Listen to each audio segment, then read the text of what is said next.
В текущем году мы фиксируем рост как общего количества ДТП с участием водителей автобусов, так и практически на четверть возросло количество пострадавших в таких происшествиях людей.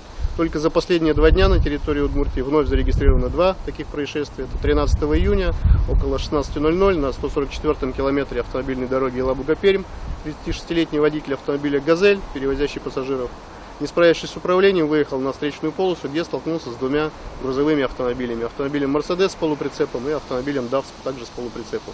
В результате происшествия сам водитель автомобиля «Газель» и 3 его пассажира с различными травмами были госпитализированы в медицинские учреждения. В дальнейшем также в медицинские учреждения обратились, но обошлось без госпитализации еще в общей сложности 9 человек.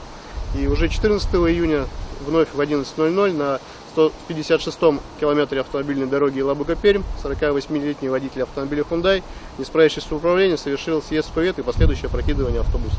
В данном происшествии пострадал 1 пассажир женщина. Поэтому вновь придется проявлять реагирование, и вновь дополнительные меры профилактики предпринимать по контролю как не только за водителями автобусов на линии, на маршруте, так и за деятельностью компании автоперевозчика.